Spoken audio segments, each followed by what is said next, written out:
Climate change has become a reality world over, and its effects heavily impact the micro, small and medium enterprises that generally depend on natural resources for their livelihoods.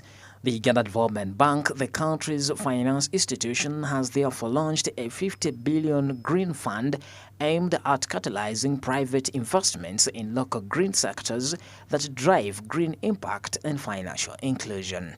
Ramathan Ggoobi, the permanent secretary of the Ministry of Finance, believes that this is strategic when there is a lot of money in the global systems to finance climate change that Uganda would tap into. A lot of money.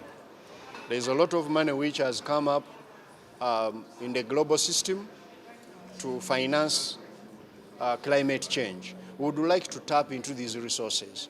So we put up a framework, we put up a unit in the Ministry of Finance, Planning and Economic Development, and Debt Directorate to mobilize this resource.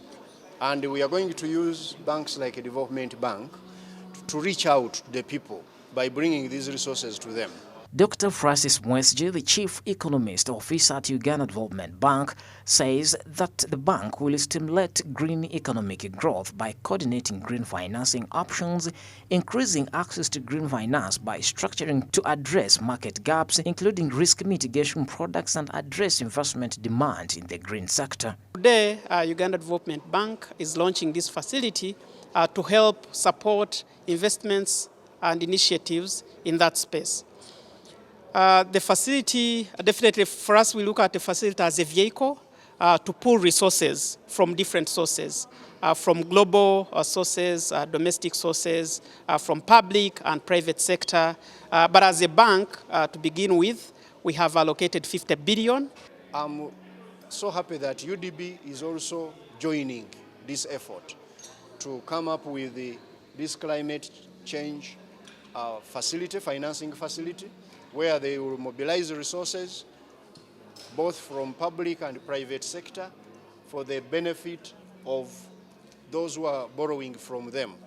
Dr. Arthur Bainomgisha, the Executive Director at Advocates Coalition for Development and Environment, emphasized the need to decentralize this program so that it can benefit the grassroots person. It is Kampala-based. UDB is Kampala-based.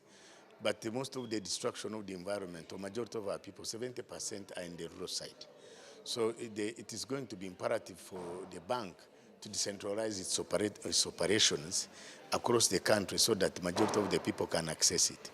But even when they access it, it is important to note that most of the people are not, they are informal. They are in the informal sector.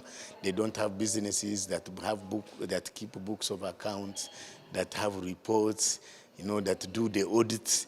And so they may need to make less stringent their conditions so that the majority of the people can qualify.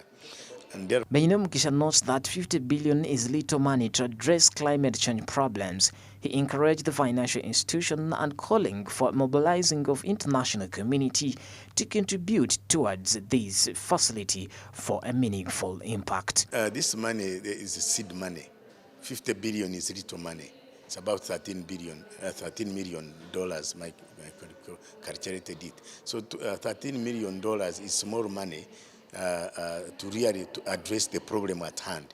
And of course, that's why they have also indicated it is important for other partners, the international community, United Nations, World Bank, IMF, and other financial institutions to match this money by contributing to this facility so that it can be big and meaningful, and so that many people can access this money to have meaningful impact. The bank's financing intervention are mainly in primary agriculture, agro-processing and manufacturing, which accounts for about 80% of its investment portfolio.